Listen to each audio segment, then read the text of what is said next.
Pokemon Trainer and Sword Fighter. So Sword Fighter obviously one of those lesser picked characters that you have to really adapt to, just because I feel like Sword Fighter is one of those you can change up your playstyle a lot. For sure. One of the biggest things about this character as well is if you don't understand their neutral and their kit, you'll just get absolutely destroyed. And also understanding what each of their special tackles is. Right. And something I'm going to talk about right now is that how NickRoy is sitting up at lead because he's doing... I went to class 6. That was a 0 to death. That was. That absolutely was. Oh my god. I should say that was attributed a lot to how his ledge management was because he completely stuffed out Pac Diesel at the ledge and allowed himself a lot of room to like really set up for something like as punishing as that Hordeer was. Most of the, so what I'm noticing is that Pete is using a lot of his up as an aggressive approach option, and with grenades, NickRoy realizes that the collision just completely detonates. So he's just going to continually do that, and it's not safe on shield. But look at this, it's so much damage! Yep, for sure, and certainly NickRoy is setting up the wall. He needs to in order to stuff Pete out so that, as I say Pete, because I'm looking at the in-game But I'm kind of interested in this neutral too because Pac Diesel has been losing a little bit more than I would imagine, because just simply from the onslaught of grenades that NickRoy is throwing out here. I definitely think that he will be able to adapt properly. Like, he is a good player within our region, and sometimes it just, when you get like this oppressed with an onslaught of items, it can just be a little difficult. But I definitely can see Pete getting used to it and being able to combative. For sure, and like we saw him take that first stock there from NickRoy as well. And definitely a lot of that was from adapting to like, okay, this is kind of his playstyle, this is what he's looking like, all right, let me see how I can adapt to that going forward. So even though Pac Diesel is a stock under, there is still a lot of room left to play and a lot of game left to be done. I did that so wrong, but we're gonna keep going. Well, like right there, he was able to use a really good neutral beat to avoid all of the items that NickRoy's plays. But, oh, what a interesting trade. That was a really interesting trade. Multi-hits, you love him or hate him. Most of the time it's the latter. Alright, C4 sending Pac Diesel all the way up, but able to find his footing and get a little punish after that as well. There's really nice usage of using your drag down forward air to lead into a simple grab combo. Simple bread and butters, but good ones regardless. Ooh, a bit of a risky neutral B right there. Pete really needs to get this spot on. And right there, using the, I believe it's the chakram, that's what it's called. Trying to use their own projectiles to approach NickRoy, but there's so many just collisions and it's not really many good results. Snake has the tools right here to just flank with so much of Pac Diesel's Sword Fighter moves, like especially even his aerials too. We saw him playing with a lot of aerials, if not beating them out to the point where he was just in such a good position that led him to that victory for the first game.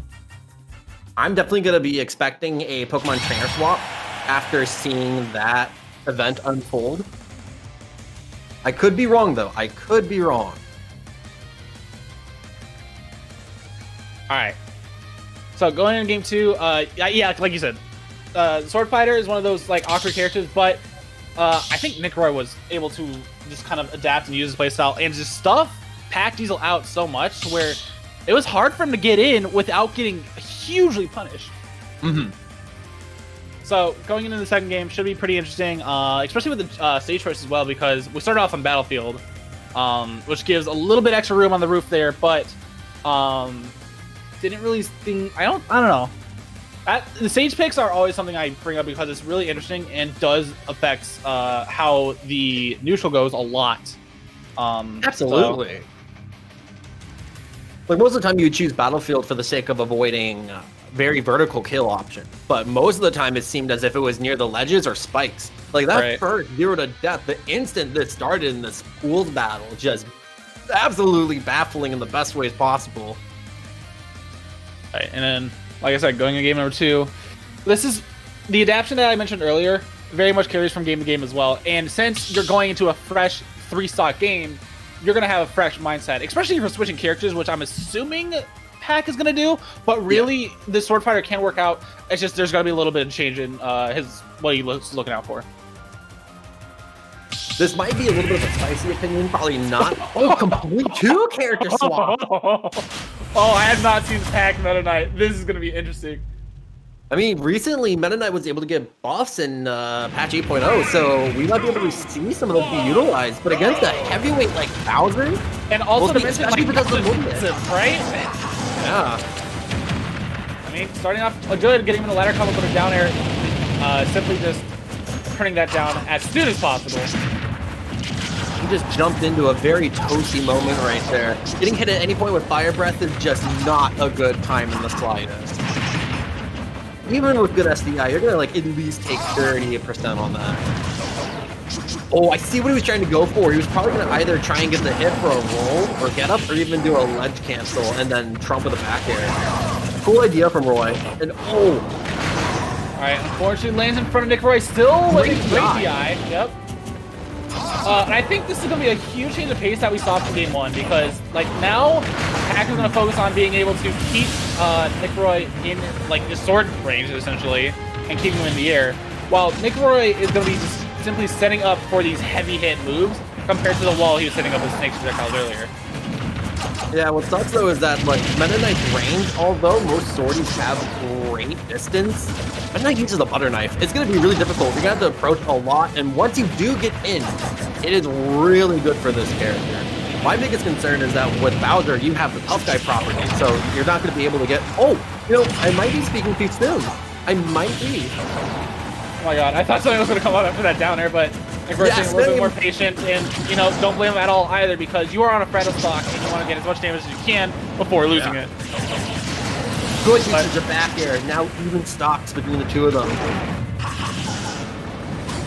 See, like right there, he tried to be back there with a multi-hit, it didn't matter. Bowser was able to just do an easy up tilt to get, like, an advantage neutral. Yep. And great run grab for NickRoy so that he's able to keep the stage control, and the stage secure being Lilat might be a little bit interesting and a little bit tougher for some stuff for Bowser, but honestly, I have no idea how Bowser does in Lilat, because it really is going to be that matchup dependent. So against a Meta Knight, I don't know, because both of them are playing fairly aggressive. So. Yeah, I agree with that completely. I've noticed a lot of the time whenever NickRoy is trying to do a punish off of a whip attack or a shield mix-up, it's either he'll do a grab or he'll do a command grab with side B. And the first stock works super well, but it's becoming, at least from what I've noticed, somewhat predictable. But that down air completely obliterated him, now putting him in the lead. Not in triple digits yet, but soon if Beat's able to put up a lot of pressure. And correct me if I'm wrong, are you able to slow that down? Because I think NickRoy did, and just kind of threw Pac Diesel off guard. For which move specifically? Bowser's down air. Bowser's down air. I don't believe so, but I also could be incorrect. Right, like, because like that's something like they patched out like a little bit ago with like, you know, the downers from like the Belmont, Zero's Dude, that stuff like that, where it's like slowed down. Yeah, I thought I saw that, but you know, regardless, we're gonna move into the last stocks from both these players, and going into it with both of them at even percents, it really is gonna come down to who can keep this neutral, and more importantly, the stage control. Unfortunately, Pac is gonna open up that platform, but still getting some damage off. He's having some really good bread and butter, but right now he's just being a little too pushy and a little too desperate to try and get these interactions to land. NickRoy, being a big body, is able to be way more defensive by just literally existing. Ooh, just a single multi-hit. Yeah. Alright, here's where it comes up. Wait, up there? Did he get it? Oh, great DI. Alright, last hit. Alright, the downer. Throwing Pac Diesel off guard, and now it's really going to come to whoever can win this next neutral interaction. And both of them are trying to space out so that they can get this last hit. Ooh. There is the forward air. The forward air, one of Bowser's best moves in order to space out something like that. And honestly, on that platform when Pac's jumping a lot, why?